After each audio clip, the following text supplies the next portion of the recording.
Welcome to Vin and Mike, episode number 5. Hello. Hey, Mike. Hello, Vin. As we were talking with Scott right before we came on, what game was yesterday? What was that? Yeah, there was a game on yesterday, really? So, how you doing, Mike? Doing good, Vin. Man, that was not exciting at all yesterday. Just like the whole playoffs, just a bunch of crap.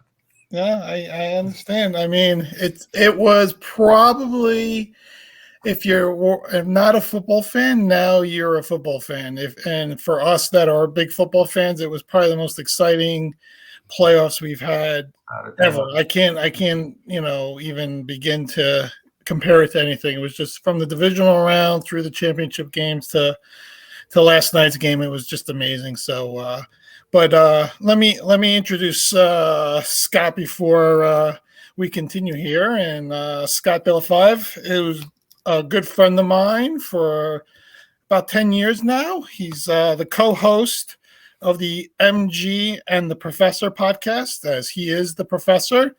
And he's also the giraffe guru for the website, The Cold Front. Scott, how are you today? I'm doing great. Thanks for having me on. Yeah, this will be good. Yeah, Scott's been a friend of mine for a while, Mike. We did some things in the past with websites, and he was a writer and a podcast host back before podcasts were popular, and did a lot of good stuff. And of course, the one thing I forgot to mention most of all, he is part of Bills Mafia. He's a huge Bills fan, and we'll get into that. As you can see behind me, by the way. Yeah, lots of Bills stuff behind him. So, but let's jump right into last night, and let's get right into it. I thought, first of all, I've been killing Matt Stafford for 13 years, including every chance we hop on here. I'm going to say, when's he going to make the big mistake? When's he going to make the big mistake? And I thought he did at the beginning of that second half. But as the game went on, he really got it together. That last drive of the game, 15 plays, 79 yards. Put it all together and led the Rams to a 23-20 victory. And I know we're going to get into a lot of the, what we didn't see, what we didn't know, but congratulations to the Rams. Congratulations to Sean McVay. I really like Sean McVay. There's something about him that just inspires me to want to play football, and I can see why guys play hard for him. So you could still try out for the XFL, I am. I could be playing safety. I saw The Rock there doing the whole announcement before the game. I was all pumped up. I thought I was ready. So, yeah. Let me hear some of your thoughts, Mike. There. Yeah, I was telling Scott right before, with the NFL, this game is like it's a chess game, and one poor move could really make a difference. Bottom line is, in that second half, there was a turning point. Scott and I were talking about, and that was when Joe Burrow was running the ball and he was pushed out of bounds. Then all of a sudden, everything changed.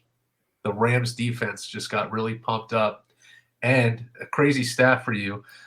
In that second half, there were 22 dropbacks. He was sacked 8 times. That's incredible. He didn't have time to throw it. And they went away from the running game, and everything just changed. In the first half, it was different. He was getting some plays where he could throw the ball. He had more momentum, but then that second half, the whole dynamic changed. Also, what I thought was interesting in the second half, too, is when T. Higgins scored that touchdown. I think it was kind of a controversial touchdown because a lot of people thought it was a face mask. But put that aside. The next play, or when the Rams got the ball back, they threw the interception. But Cincinnati couldn't capitalize on the touchdown. They had to settle for a field goal in their, in their territory, and that's what's hurt them in the playoffs. Even though they've won, is capitalizing on the red zone touchdowns, settling for field goals. Yeah, and those two things were really the turning point where Cincinnati could have just took it away, but they let the Rams hang on. And Stafford in the fourth quarter has been phenomenal. He was able to go in, get Cooper Kupp, and that's it. The other factor was OBJ. Vinny, we talked about this. We'll talk about it more with his stats. I mean, his injury, the props and everything. But with that said, with OBJ, then you just had really Cooper Kupp. And where was the double coverage? Where was the double coverage on Cooper Kupp? There wasn't any. There wasn't any help from the safety. And, Apple wasn't enough. So he was, they had to do a better job, I thought. That's where coaching comes in and really changing your style to really double team Cooper Kupp. Because it's Jamar Chase. He didn't do too much. He had that one big catch.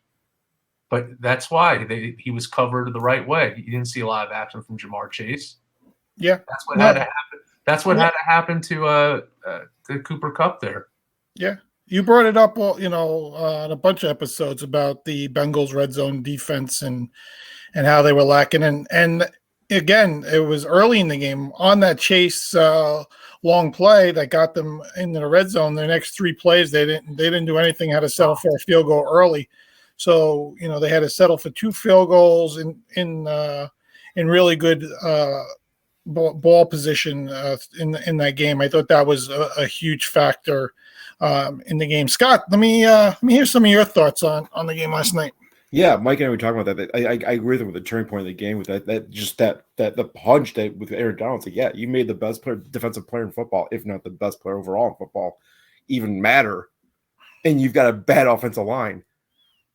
He probably told this entire front, like I was telling Mike, he probably told the whole front 7, like the secondary, you just cover the guys well. We're gonna kill this guy. Like they're gonna start headhunting, and they did. They got, like you said, 9 sacks. It's insane. Yeah. I mean, I was floored when he got that interception in the second half. Like most teams, when you get an interception, especially in plus territory, you go for the end zone first play because you got nothing to lose. You got a free play basically. Just go for it. Like you might get a touchdown. Yeah. That was like an out pass. Sorry to cut you off then. Yeah. No, I gotcha. Yeah. I mean, the way I looked at it, there was a bunch of mistakes that I thought Cincinnati made in the game, and I think a lot of it was around Joe Mixon. I did not like the way they used him throughout that entire game. I don't think they used him enough. I didn't like that he was not out there for that 3rd and 1 late in the game there, and he was, they didn't have him on the field for either the 3rd and 1 or the 4th and 1 as you're heading for a game-winning drive. To me, you have to keep Mixon on the field at all times. I understand that Samaje Perine is your 3rd down receiver, but you're not in that mode. You're in a totally different mode, and it's not like Mixon is not someone that can catch the ball out of the backfield. He's a 3 down kind of back anyway. I think they just give him that little relief so he's not out there that much. But I don't think they used him nearly as enough as they should have. And I think Burrow, again, what ended up happening is if you take away that long throw and the interception that leads to the field goal, the offense does nothing the rest of the half, the rest of the game. That was it. That was their only scoring for the entire rest of the game. At that point, it was 20-13, I think, at that point, and they didn't score again. I mean, you're talking roughly 27 minutes of second half football with no scoring. And as Mike said, I think the Rams had 1 sack in the first half. Yep. And then that was it. I mean, they totally annihilated Burrow and that offensive line in the second half. And I thought Burrow I thought he hurt his knee there. I thought that was it for him also. It looked really bad, but guess whatever pain he was in, he got over it and he moved on. He did the best he can. They got some work to do in the offseason. But I'll tell you, the play for me, and I was shocked they even did it, was 4 minutes and 10 seconds to go in that game.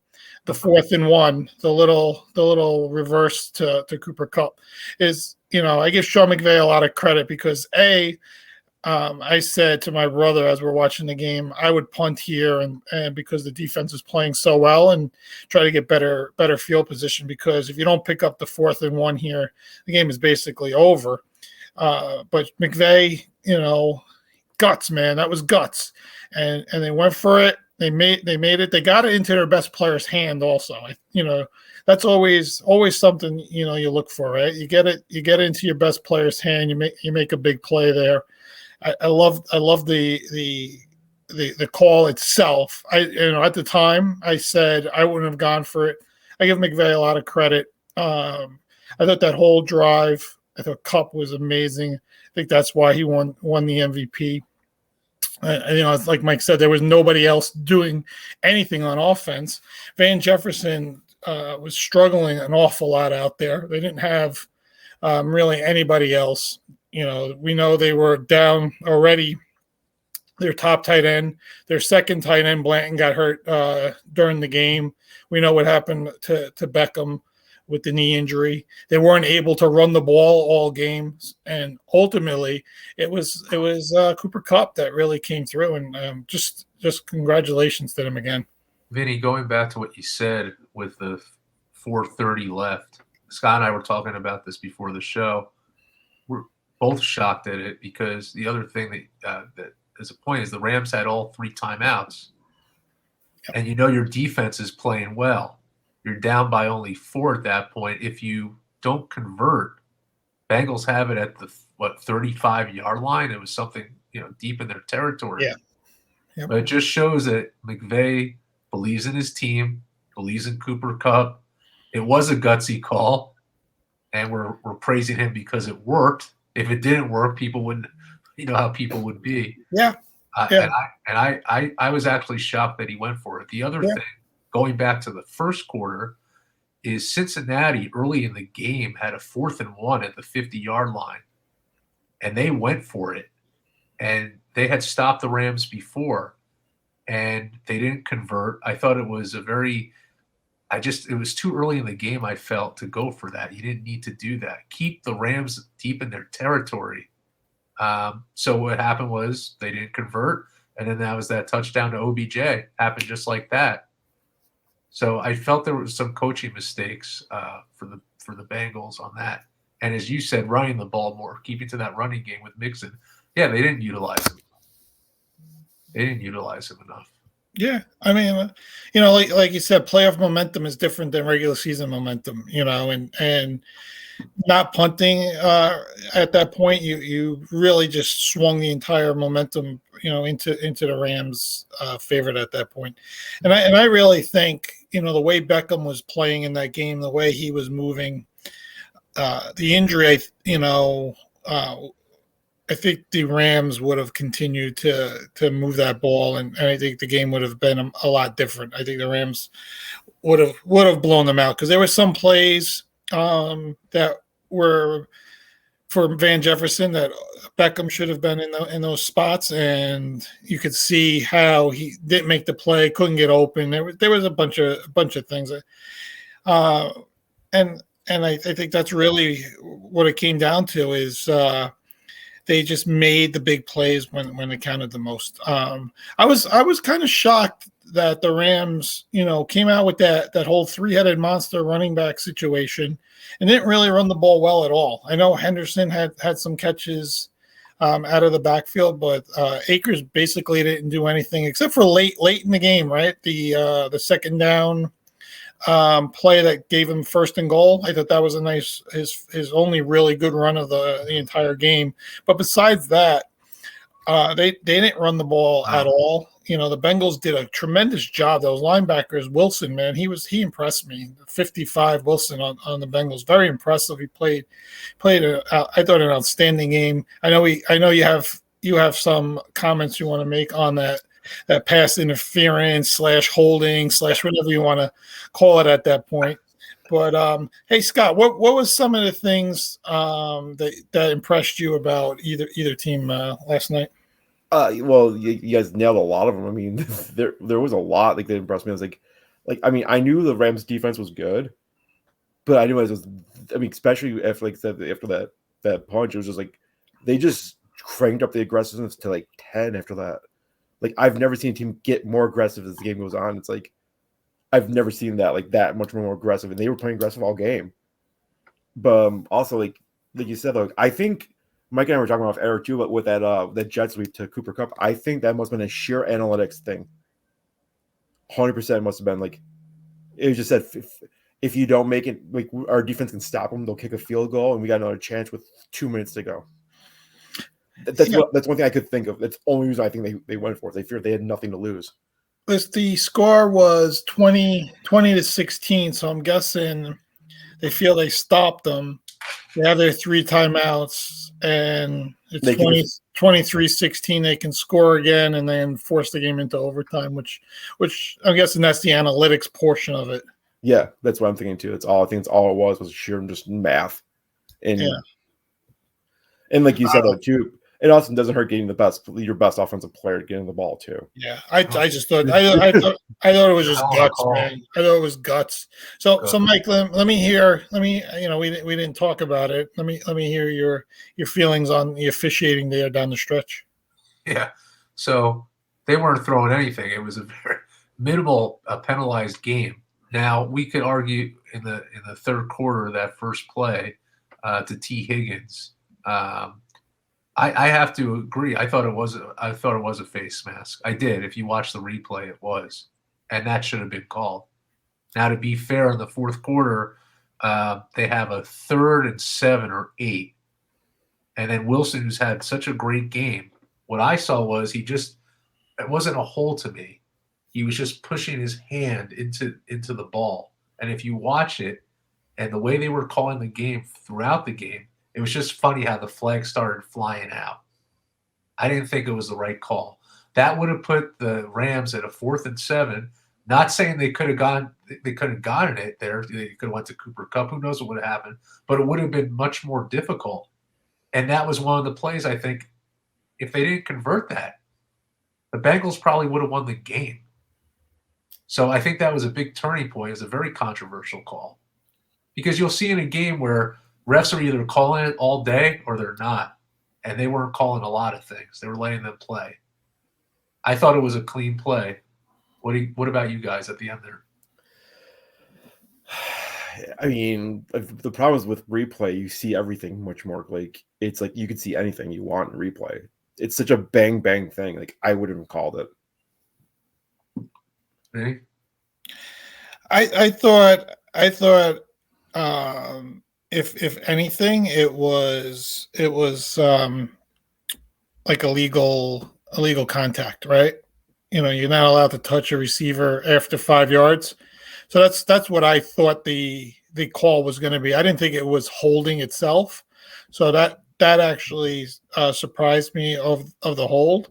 But I did think there was some contact after 5 yards when he turns on the inside, and the ball was thrown behind Kupp also, which I think led to the officials, like Scott says, when you're behind the play and you see him leaning back towards the ball and the defender's there, and left hand is behind you, it could look like he was held. But to your point, again, early in the game when T. Higgins made that crossing play and Ramsey, you could see his undershirt or jersey get pulled, on the goal line there. They didn't call that. So, I give Ramsey, a +1 there and a -1 on the face mask. So I think he's even out for the game. But, and that's the other thing. I want to give Joe Burrow some credit is, you always hear Jalen Ramsey, stay away, go to the other side. He took both big shots against Ramsey, the one to Chase down the right side, the one the Higgins down the left side, and completed them both. I give him a lot of credit. He played the best he could. They're going to have to revamp that whole offensive line in the offseason, which they will. They'll build around that. But again, from a penalty standpoint, I thought the refs wanted them to really play. It was a shame also with the hit to the head on Kupp in the end zone, because there was a holding on the Rams there, which would have set them back 10 yards, and it would have been, I think, second down or first down, and first and goal from like the 14. Yeah, right. So they would have, it'd be first and goal or second and goal further out. So it would have been a whole different thing also on that point. But that was a good call. That was definitely a hit to the head. There was a lot, and they let them play. The one thing I noticed, the referee of the game, and I forget his name, but he had to lose at least 30 pounds before the Super Bowl. He was the thinnest I've ever seen him. He knew he got that Super Bowl call, and he went on that Stairmaster. He went on his Peloton, and he got himself in shape for the Super Bowl. You're probably one of the only ones who noticed that. I noticed that referee's looking good. He was looking lean and mean out there. He was going to give you the Ed Hockley flex. The other funny thing was, remember that unsportsmanlike conduct penalty against the Vernon Hargraves. Yeah, so he came out on the field. However, what people didn't see, and I saw a picture of it, when the Rams scored at some play, McVay went onto the field and celebrated in the end zone. Now, is that allowed? Can a coach do that? That I don't know. I don't think so. I don't know. So they have pictures of it side to side. Here's my other question. When Donald makes the play on Burrow on the 4th down, he's running around with his helmet in hand around the field. I thought you were not allowed to take your helmet off on the field also. Right? I don't know. But again, I don't know if that's a dead ball foul or not. But either way, it is what it is. I'm just saying, there's a lot of like little things that you could point out about that. But I thought the Hargraves penalty was horrific. And if I'm Taylor there, I'm telling him, you go spend the rest of the game in the locker room. I'm surprised the referees didn't kick him off the field. That was ridiculous. Because again, it's small things like that hurt you. By the way, did you know that Evan McPherson watched the halftime show from the bench? Yeah, that's awesome. I love that guy. He stayed cool and collective. He's one of the best field goal kickers in the game. Oh my God! He's a rookie. He made was down the pipe. I mean, right down the middle. Yeah, he is. You're right. He is a rookie from Florida. Yep. Scott, to one of your points, I was just thinking about at the end of the game there, when the Bengals had their last drive, you were talking about taking the chance and throwing the ball and having the confidence. And I know at that point they were getting to Burrow, but he had 2 completions. They're at the 49-yard line. Really, it would take one more throw to get them into field goal range with an Evan McPherson who could kick a 50 or 60-yarder. I just felt the play calling was not right, and I think they could have got there. Well, the crazy thing, I saw my friend posted the all 22 camera that last play. What's his name? Higgins beat Ramsey again. He was wide open. Ramsey was on the ground again. If he had a second more to throw the ball, he could have gone long and probably won the game. Yeah, and it's his second year. It's only his 25th total game. I mean, I don't blame Burrow at all. I think Burrow is a superstar. I mean, the guy got sacked 51 times during the regular season. He's the first. Still got them to the Super Bowl. He's the first quarterback to be sacked the most in the league to make it to the Super Bowl. I think Stafford led the league in interceptions, made it to the Super Bowl. I mean, this season has just been totally insane. The last 2 have been just insane. It's what else is crazy that they said, and it was a good point somebody made, that this Super Bowl, there wasn't the villain. It was 2 likable quarterbacks with great stories of a Stafford in Detroit. People were just rooting for him because of what happened there and being able to do what he did with the Rams. And then Burrow, just with his amazing story, what he's done with that Bengals organization. You kind of wanted them both to win. I mean, it was a no. Yeah, and Stafford, especially with his wife's story too. Yeah, true. There's literally no villains. It's not like last year where everyone wanted Tampa Bay to lose because it's Brady. Right. That's right. Everybody was especially in Western New York. Vinny, let's talk about the betting. We're all still on this podcast, so I don't think 3 of us hit any kind of sadly not huge $1 million. I would have came on and started. I am a millionaire, but I'm going to continue to do this podcast.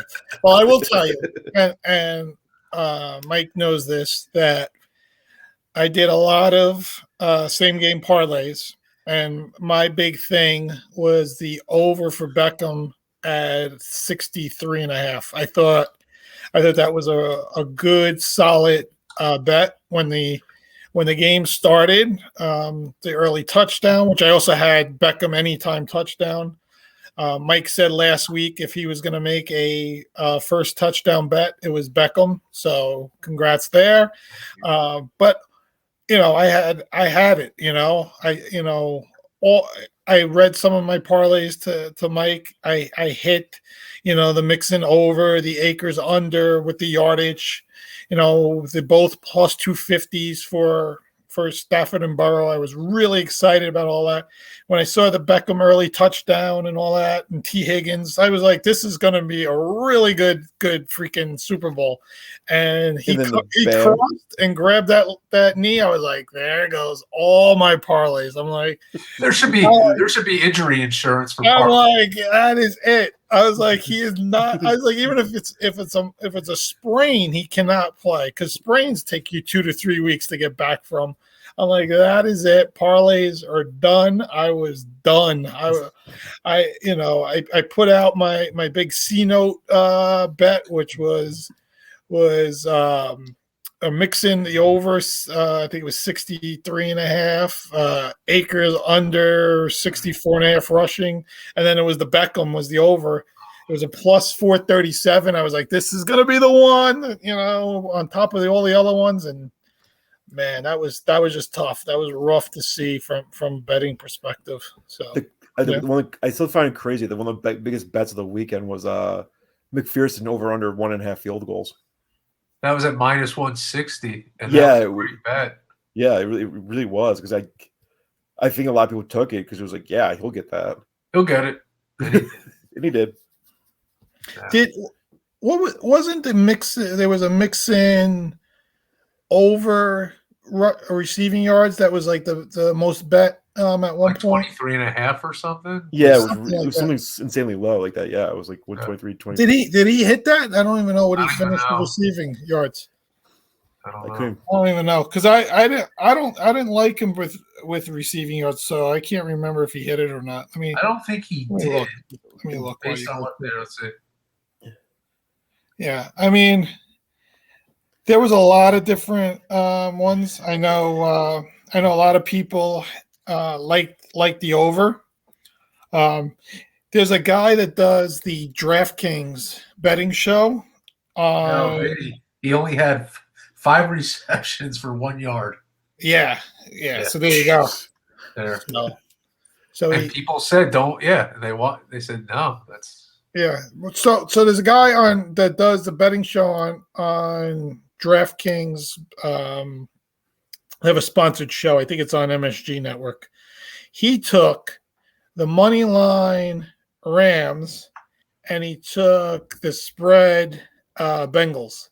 He felt the spread was too high. He thought it was a 3-point game, which he was right. And he went money line and he went spread. So he as he said, he double banged on it. So wow. I thought that was an interesting wager when I heard that today.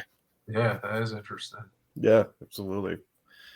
So and I think the over under. I was a little shocked that they were under 48.5. I thought maybe that last drive Burrow would lead down. Even the field goal at that point, makes you hit the over no matter what. Basically, unless you're going to get a safety, which would have been really, really insane. I know from a squares perspective that the numbers were pretty ordinary, right? The first half was 7-3. First quarter was 7-3. The first half was 3-0. Sounds right. 3-0, and then 6. And then 0-6, and then 3-0 again. So those are normal. Nothing. My Rocket Mortgage Square, I had 5-9. I was like, I don't think that those numbers have ever come out in the history of football. How would you get let's think about how do you get a 5? 15, 55. 35. You could do 35. Oh, 35.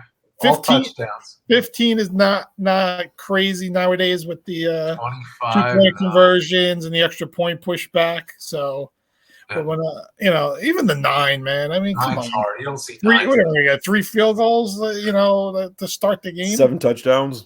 Yeah, it's like Good luck.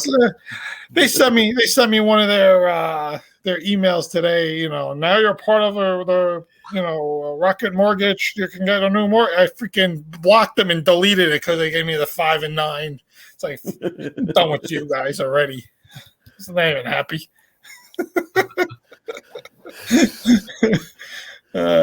Any other good bet, Mike, you hit out there yesterday? So I hit the squares. So I had 7-3. Nice. T. Higgins anytime touchdown. I wish I did 2 touchdowns, but that's hard. Yeah. I saw someone did a prop: 2 touchdowns, T. Higgins, 2 touchdowns, Cooper Cup, then like all kinds of other stuff. Yeah, I saw that too. But I did bet the Bengals money line, so I was a little heartbroken by that. You win some, you lose some. I didn't take it, but the Gatorade color, that was a funny one. What was it? Blue, It was right? blue. Yeah. So I want to give a shout out actually to Chris Guerrero, friend of Vinny and I. He goes to me, he's like, it's pretty obvious. And he's like he loves his stats. He goes, to me, it's like I'm betting either orange or blue because those are the colors of the 2 teams. So I hope he did do that. I ended up betting him. I hope he did. So Yeah. I mean, in the national anthem, she flew right through that. I mean, she lived up to the nickname Quickie Mickey. The over-under is usually 2 minutes, right? It was a minute 45 for this one. Yeah, so she was under. And then there was a bet for, who can score if they can score a touchdown faster than the anthem. And we saw that too. So God, if you hit that, the octopus didn't hit. That was you score a touchdown, and then the 2-point conversions by the same person. So if Cooper Cup touchdown, you would have to go with him for the 2-point conversion. That was called an octopus. I didn't know that. When I first saw it, I was like, what is this? getting 8 points. Yeah. How was, by the way, Scott, up in the Western New York area? Because I know how it's down here in the New York City area with the sports books and the legalized gambling in New York. How is the reception up that way? Fairly well. It's like when we got Del Lago about an hour west or an hour east of me, and they got Second Niagara Casino and all them an hour west of me. So it's like pretty evenly spread out. Yeah, and the online with DraftKings, FanDuel, everybody's dug into that. Yeah, I'd say so.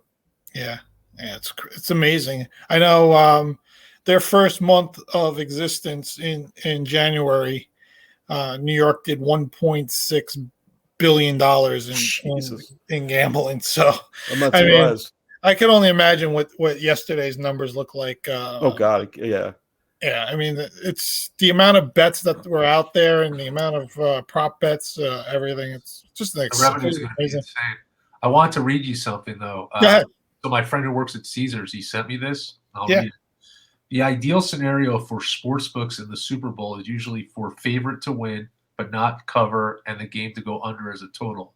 Las Vegas books hit the elusive trifecta for millions Sunday when the Rams defeated the Bengals 23-20, but didn't cover the 4.5 point spread, and the game stayed under the total of 48.5. Sports books won a lot of money yesterday. And I think a lot of people wanted the Bengals to win. I think you had a lot of, that underdog mentality, that Joe Burrow, like people really like him. I saw NBC in their pregame, who was going to win. 54% of the country picked the Bengals. So, you take that, let's just spin that into betting. So let's just say 54% of the people took the money line. I mean, right there alone, the books are way ahead, right? I mean, it's just amazing. Yeah. I was going to ask you both, if you look at these two teams right now and what's going to happen in the offseason, who's more likely to get back to the Super Bowl next year?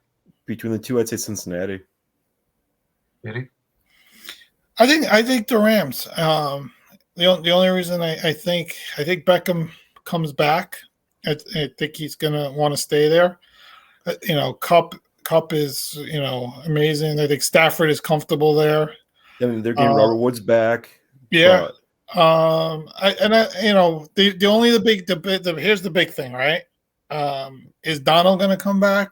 Is Von Miller going to come back? Those are two, huge things. Donald has said, not on record, but he said if they win the Super Bowl, he's going to retire. Now, again, we'll see if that happens or not. But that'll be a big thing. That'll change everything. I just think the AFC is tougher for the absolutely. Bengals. Oh yeah. The Chiefs and the Bills to me are the two top teams in football still. I think going into next year, I think the betting lines have. I think that they're the 1 and 2. They're 1 and 2 right now. Yeah, I think that reflects it. I think if you like the Bengals or the Rams to repeat, to go back or repeat, there's good betting odds for people already on that. But I think just because the AFC is so much tougher, I think the Rams have a better shot. You got look at the top 3 teams above the Rams, right? The Packers, who the hell knows what's going to happen with Rodgers? Tampa, Brady's retired. Dallas, Dallas is Dallas. They don't give you any warm and fuzzies. Mike McCarthy didn't give you any warm and fuzzies at all. Coming out of there. So I think really that's why I look at the Rams. I was thinking about this. Your trivia. How many times has it happened that the same 2 teams face each other back-to-back years? Dallas and Buffalo, I know have done it. I know Dallas and Buffalo. I think Dallas and Pittsburgh did it. Did they? Okay. In the 70s, I think. I can actually tell you in 2 seconds. Yeah, please. He's going to grab his Super Bowl book there. No, I was really interested in that. You actually read my mind. I actually did this. I started doing a sports book for my friend's son. Oh, cool. It's like every Super Bowl you see. Yeah, I think Dallas and Pittsburgh. Not back to back. What does your shirt say, by the way? 1976. Mighty Mix Gym in Philadelphia. It's from 80stees.com. Yeah. Oh, maybe it has. I thought it had something to do with Rocky for a second. It does. It does. It's Mighty Mix Fighting Gym. It's like Fighting Gym, Mixed Fighting Gym. Okay, that's what I thought. Okay. With the great motto of "Eat Lenny and Crap Thunder." That's awesome. Very cool. I think Dolphins and let's see. I'm really looking right now. I don't think it's ever happened besides I think the Dolphins and I think Bills and Cowboys are like the only one that played back to back 2 straight years, the same teams. How many times did Pittsburgh and Dallas play? Let's see. 1. I know at least 2. Hold on. 3 times. 3. And Pittsburgh won 2 and Dallas won 1. Right. That was the Neil O'Donnell game there, Mike. Yeah, you mean the one Neil O'Donnell threw? Sorry, did I say that out loud? Here, Larry Brown, you're wide open. Seriously. And speaking of that trivia, Scott and I were talking before the show just about the Bills, and we'll talk more about it, just the kind of fan that he is. But I said to him, I go, to me, to go to 4 straight Super Bowls, that's a testament to the franchise. And I know it wasn't the outcome that fans wanted, obviously, but you see how hard it is to get to a Super Bowl. Yeah. And what has to happen. And I don't know. I look at them as winners. I do. It's so like baffling. Like Marv Levy, their coach. To me, it's like, do you think he goes down as a legend, or is he the guy who people are going to say he couldn't get him there? Like, what do you think on that? I think if somehow McDermott wins a Super Bowl, I think he becomes second, even though he went to 4 straight Super Bowls, just because McDermott would have a Super Bowl ring. But taking a team to 4 straight Super Bowls, like you said, it's like, well, we've seen it. It's never happened again. Patriots got close with 3. But I think it was arguably harder back then than it is now because there's some really bad teams in the NFL. So I'd say I'd say he's definitely a legend. I mean, it's not a coincidence he's in the Hall of Fame. I mean, he definitely deserves it, even though he never won the Super Bowl. I wondered I was just thinking with all sports, who was the last team to win 4 straight? Probably the Boston Celtics. I'm going to say the Islanders. That could be the Islanders or the Oilers. Yeah, it's that long ago. Yeah. Yeah, I mean, it's one thing to get there for four straight. To win them is just like unbelievable. Yeah, like, I mean, remember Boston did an 8-peat in the 60s. Yeah, I mean, think about the NFL is a totally different animal, right? Oh, absolutely. We haven't had back-to-back winners since New England. New England 03-04. Yeah. I mean, that's incredible to think about. I mean, it's just every year, especially now, you gotta change your game. Yeah, the Chiefs and the Bucks there last year, and now you got the Bengals and Rams, right? I mean, yeah, like I said, you got to change your game every year. I mean, look at I'd give the great example would be like the '85 Bears were like, okay, no big deal. Walter Payton didn't score a touchdown in the '85 Super Bowl versus New England. They're gonna be back multiple times. Yeah. Spoiler, never happened again till they didn't get to the Super Bowl back to You know why it didn't happen? Because Buddy Ryan went to the Eagles. That's why it didn't. Absolutely, I agree with that. Yeah, that's exactly what happened. Yeah, I mean, people always say about Dan Marino, right? He got there his second year, had that monster second season, Yeah, that's and never got back. I mean, never got back. Yeah, he got close once, like in the '90s, but they kept running into the Bills. Mm-hmm. They mentioned actually, the '85 season, right? I mean, they beat the Bears in the regular season, and and they lose the AFC Championship game to New England. Yeah. It was like that. It was like, what was it? They said like someone from I think it was the Sporting News wrote an article comparing Joe Burrow to Dan Marino, saying this could happen again. Sure.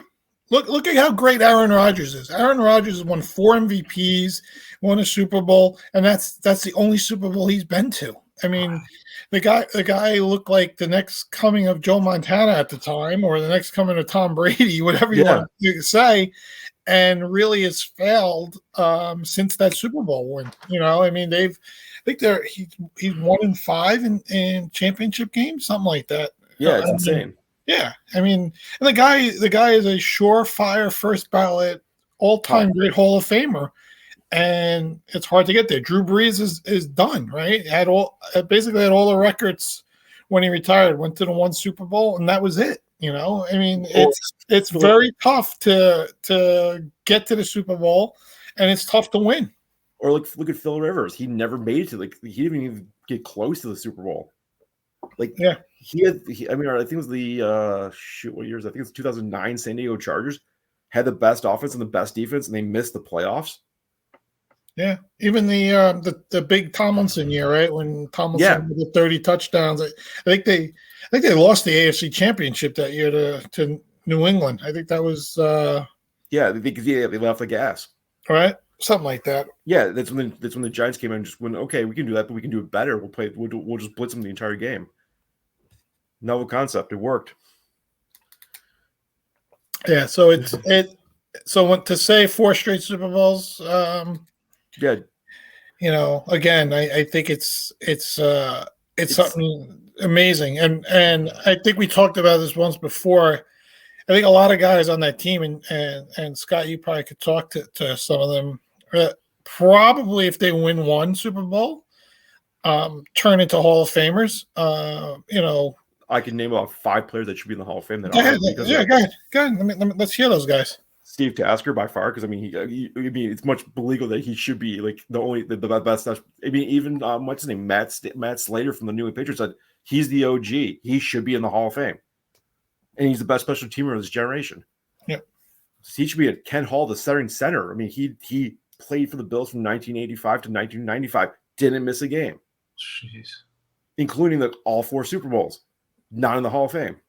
Darryl Talley, Cornelius Bennett. Yeah.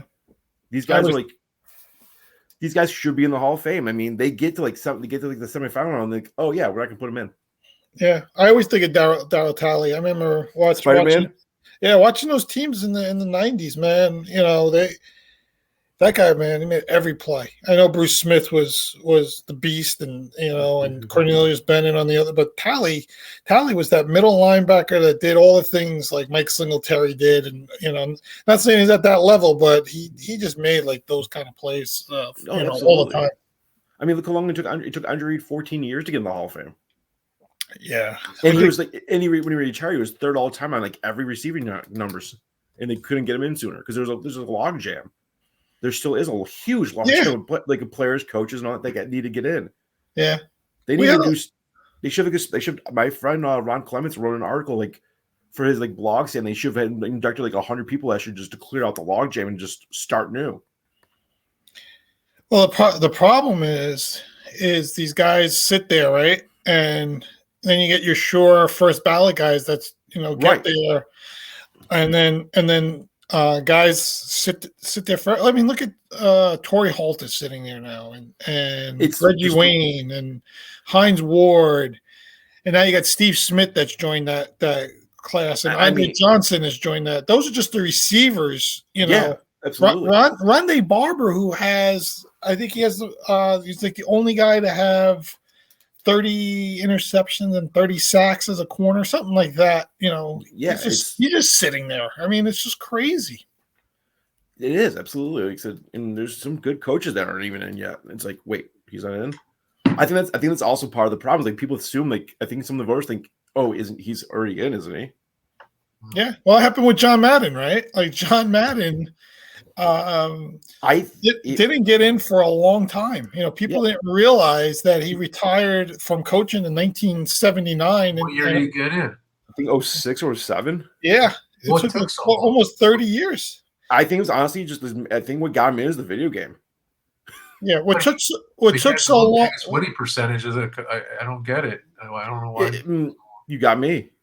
Yeah. The Raiders didn't lose in the 70s. It was like it makes no sense. You know what happens sometimes is the voters look at those generational teams, and like the Steelers are the team of the 70s. Yeah. Right. So you automatically throw Madden in with going against the Steelers, and it's like, well, he's not as good as Chuck Noll was, and the team wasn't as good as those Steeler teams. But at the same time, you go back and look at it, they were in AFC Championship games like every year. They were, they did win a Super Bowl. He did have the highest winning percentage ever. So it had a lot to do with it. And there's so many players like this, even from like the 80s with the 49ers that aren't in. Like the 80s and 90s 49ers, there's so many players that should be in. Like, I mean, I would even say like Tom Rathman, John Taylor's not in. Yeah, Roger Craig, right? There's like I said, I could name probably 4 or 5 guys like from that team. It's just bafflingly all like I said, just get this logjam out of there. It's like, yeah, and have like 5 guys going a year. Yeah, instead of like 8. Well, that's probably what they need to do. They need to increase it more. I mean, I do like seeing that, like a lot of the veteran guys that have been sitting out there forever get in. Maybe even increase that maybe a little bit also. Yeah, like it was like I think it was Marlon Humphrey like in 2014 when I actually went to the Hall of Fame when Andre Reed went in, and it was like he told this great speech. Then your heart broke when you hear like his wife wrote the NFL Hall of Fame for the Pro Football Hall of Fame. Thanks, Buffalo Bills. I'll explain that in a little bit. That like. His wife wrote letters every year for like 20 years. Put my husband in, like they're showing stats, like, and all of a sudden, in 2 years before he got in, his wife died of breast cancer, and like everyone's like bawling their eyes out all of a sudden. Yeah, it's like stuff like that. It's like I wonder if they wouldn't put someone like Ken Holland because he's not with us anymore. Stuff like that. He died of like liver cancer, like at 45. Sad. Stuff like that. It's like, do you consider that? It's like. It's pretty crappy if you do. I mean, they didn't want to put Junior Seau. They didn't want to bring his family to the Hall of Fame because he shot himself. Yeah. All right. Let's sorry bringing it all down, guys. Let's liven it up a little bit here. Yeah, sorry, guys. Let's get nostalgic for a second, Scott. I love diehard fans on any team. I see all the pictures in the back there, and I want, if you could tell me, and I know there's so many games you've probably been to, but there's one that really sticks out that's so memorable that you were there, you saw the action, and just as a Bills fan that you'll never forget when you saw it live. I can name like 3 that I'll never forget. The Buffalo New England playoff game this year, I was happy as hell to be at.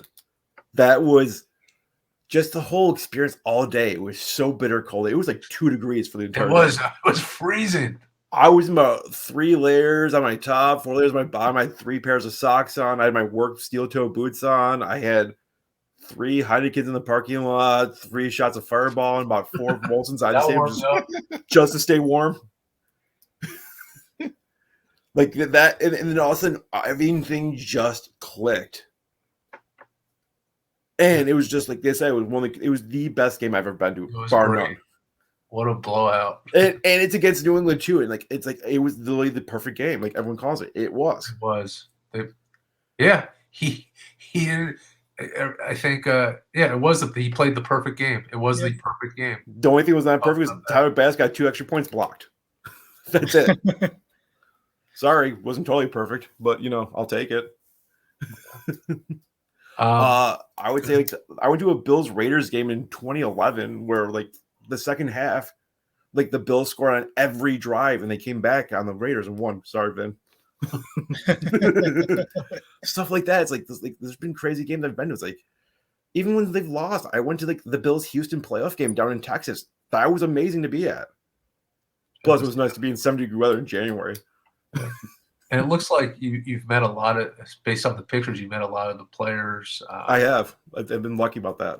So what's been, I guess, the coolest encounter, conversation, or probably Josh Allen. Like he's like really humble and down to earth. Like he's like generally just a good dude. Like I've met his family a couple times at Bills games. Like at the Bills Houston game, like his dad was singing karaoke in a bar the night before the Bills Houston game, and he was riding. They're just good people. Maybe he'll go on your podcast. I couldn't. I would love to get him on. I doubt I could because he's kind of a big star now. That's cool though. You got to meet him. Yeah, it's and I thank Lorenzo Alexander, who's like directly right behind me. I mean, it was his charity event, and Josh Allen was a rookie. I mean, if you can see his face, he's a baby in that photo. He's 22. He didn't throw a pass in the NFL yet. Super down to earth. Like his girlfriend's a sweetheart too, and she's like the anti-Brittany Mahomes. Yeah. To me, the Bills Mafia is similar to I compare it to kind of like Green Bay and kind of the fan base. It's just so diehard and special, and it's football, and it kind of just when the season's over, it's just that's what it is. Oh, absolutely. Like the craziest thing to me for like Buffalo and Green Bay, it's funny you mentioned it's like it's the craziest thing. If you've ever been to the Bills Stadium, it's the weirdest thing because you go down Abbott Road, which is like the stadium where the stadium's on. You'll pass like a church, you'll pass like a 7-Eleven, you'll pass a gas station. Then all of a sudden there's this gigantic stadium here. Where the hell did this come from? You're not in the middle of a city, you're in a suburb. I mean, it's the crazy, and you'll get the most insane weather ever in Buffalo. Like we talked about the 2-degree game for the Bills Patriots game. The Bills Packers preseason game this year was 92 degrees, and it was unbearable. I listened to Roger Goodell's press conference that he does every year before the Super Bowl, and one of the things that was mentioned was a new stadium for the Bills that they're actually NFL is working with Governor Hochul, the governor of New York, on doing a private public partnership new stadium. Any insight on that with what's going on local? They're keeping pretty tight-lipped. I have to say, I give them credit for it. Like, I mean, there was speculation for so long. Was it going to be downtown Buffalo? Was it going to be back in Orchard, where the Bills Stadium is now? Was it going to be? I'm thinking it's going to be probably right across the street. There's a college campus there, but I could see them buying the land and just moving to college. Because there's Buffalo's like sprawled out, and the coolest thing about Buffalo too for the parking is like. It's not just the stadium parking lots. If you come to Buffalo, you could park in someone's lawn for like $20 and go to the game. That's really cool. It's like going to the Jersey Shore. Yeah, it really is. Yeah, you'll just drive by. There'll be like lawn after lawn after lawn. Like I park at a church. Okay, the reason I park at a church because it's cheaper than the stadium lots. There's an indoor bathroom and it's paved. And it's only a quarter mile to the stadium, and it's like I said, it's $25. I thought you parked there for confession. That's when make sure after the game that you go visit the priest. Oh, speaking of that, it's funny you mentioned the funny thing about that too is like they're the only church I've ever seen that changes the day of their service because if there's a Bills game or not. Wow. If there's a Bills game on Sunday, they move the service to Saturday. If there's the Saturday night game, they kept it on Sunday. They keep it on Sunday. That's amazing. And the whole congregation's 100% behind it. Yeah, of course. Well, the church loves it because they get money for the church. It's great. Yeah. Yeah, that's pretty cool. Cool stuff. Yeah. So let's talk about the modern day Bills real quick, and Josh Allen and tough loss there to Kansas City, but I think a lot of upside with what I've seen with Josh Allen and good young receiving core. What do you look at the future of the team? Oh God, I think I didn't expect Josh to be this good. Like I expected maybe, be like middle of the pack, like top 10, maybe not top 3. Like not, at least not this fast. Like I didn't expect that. Like everyone talks about it. It's like a glitch in the system where it's like, okay, I'll be a homer a little bit and say he was okay his rookie year. I mean, most people call it horrible. He wasn't horrible. He was okay. He had bad moments. He had good moments. Second year got better. Then that third and fourth, like last year, this year, God, he's just a weapon. He's like, how do you stop him? Like if you're a defender, he's like unstoppable. It's like, okay, he'll beat you by throwing the ball 80 yards without trying. And then, or he'll like, you know what? I'm going to run you over. I'm 6'5". I know I'm 6'5". I know I'm 245 pounds. I'm going to run your ass over. I'll jump you. I'll do whatever it takes to have my team win it. He even said, I'll do whatever it takes to win, no matter what. Yeah. And do you, I mean, what's the feelings up there? Like, is it, we're going to be in the Super Bowl next year kind of feel? Well, I think that's every year for Buffalo, to be honest with you. Yeah. Even when they're bad, there's always next year. That's like right. That's like Buffalo's saying. But I think it's optimistic. I mean, if history's a guide, yes, absolutely. Because I mean, like 1988, they made the AFC Championship game and lost to the Bengals.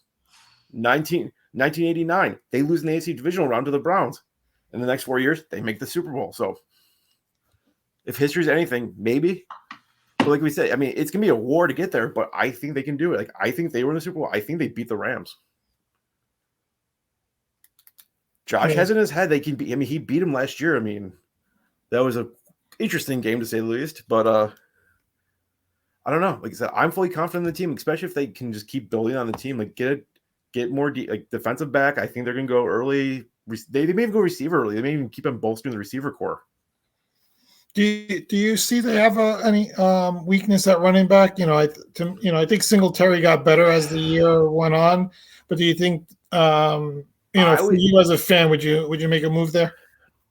If the right offer was offered, like someone like if Saquon Barkley came cheap, I wouldn't be mad. If you want me to name drop a big name, like someone's like Saquon, sure. Yeah, I would love to see a big physical running back because that's what Buffalo could use. But it's also, I think it's more an offensive line issue. Like they were not really geared to like stop the run. They weren't geared to like be like an engaging pass blocking, a run blocking defense, offensive line. They were designed to keep Josh Allen upright. And I think they finally hit their strides. Like it's your offensive line's always, I hate to say, be cliche, but it's like literally as good as your weakest point. And they finally found like 2 weeks left in the season. You know what? We found our offensive line finally. It took us 17 weeks to find it, but we found it. Yeah. So maybe you don't know, but Mike's a huge Jets fan. I'm sorry. Hey. So Zach Wilson, I like him. That's what I want to ask. Like, do you just talked about Josh Allen having that okay first year and a lot of ups and downs, and I look at Zach Wilson. I thought he had a tough start, but I thought towards the end of the year, once he came back from his injury, I thought he was really good for a team that's not good at all. I thought he was really good. What are your feelings on him? I'll agree with that. Like I thought I think after he came back, like I mean, I hate to make fun of your Jets, but that first Bills game down in Jersey. Oh, I hate. There. I'm sorry. I started laughing after Mike Smith threw one of the picks. My parrot started laughing at the Jets too. So sorry about that. That's the first time. Generally, my parrot just busted out laughing. I'm like, man, you're cruel. But yeah, it's like if they can. I mean, hopefully, Mike Becton comes back and is like they laid a fire in him because he needs it. I think that was a huge loss for you guys this year. Well, I didn't hear you. What was he? Becton. Losing Becton, and he just being like with his injury, it was supposed to be like a 4-week injury. I'm like, I text my friend, like, that's like a director. I'm like, where the hell is he? He's supposed to be back. Is he just taking the season off? Yeah. I know his like forecast is questioned right now because of that, and I think it was even coming out of college. But like, I like the fact that you bolstered the offense line so Zach Wilson won't die. Like unlike Joe Burrow. I gotta say this, like I'm just as a Jets fan, it's hard to be optimistic. We've seen the good, the bad, and mostly the ugly. But I agree with you that I was really impressed with Zach Wilson. Played with a lot of confidence, and he didn't have a lot to go to, right? And when he came back from that injury, I noticed that he threw with more confidence, but he needs people around him, just like all teams, for pass protection. And you got people like Elijah Moore. I have Braxton Berrios. I mean, if these guys could pick it up and stay healthy, if you can retain Berrios, it's great. Yeah, I hope so. Well, because Berrios was the guy I remember coming out of Miami, and I was like, as soon as New England drafted him, like, oh damn, they got their new Welker, their new just shorts like Elderman. I'm like, oh. Then like they waived him. I'm like, what? I was like, what are they doing? Yeah. No. So like if you can keep him, you've got your slot receiver, you've got your kick returner.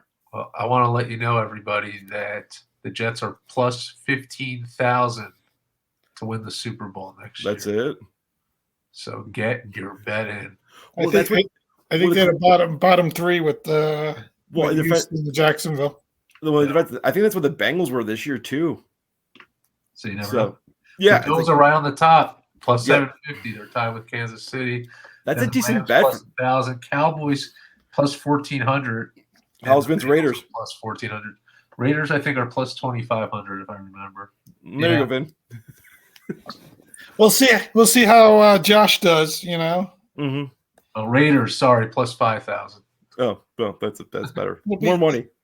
More money. It'll be interesting to see what they do with Derek Carr. That'll be interesting. And you got historical precedent. The last two teams have last two teams made the Super Bowl. You played at home, so yeah, it's starting to be the trend, right? Yeah, it's only in Vegas because they couldn't put it in New Orleans, or that's 2 years. They're gonna be in Arizona next year. That's what it is. Sorry, it's a year ahead. It's Arizona, Las Vegas, New Orleans, and it's only in Las Vegas because it was supposed to be in Vegas. I think 3 years from now because they couldn't put it in New Orleans because it was Mardi Gras that same week. Oh, I got you. Before we close out, and you mentioned Arizona, and I want to get everybody's feelings on this because there's been all different people very animated about Kyler Murray and him deleting his Instagram account of anything mentioning Arizona and unfollowing them and all that. And I know lately, what's that? Is this like a trend, like Julius Randle? Well, that's the thing. Like.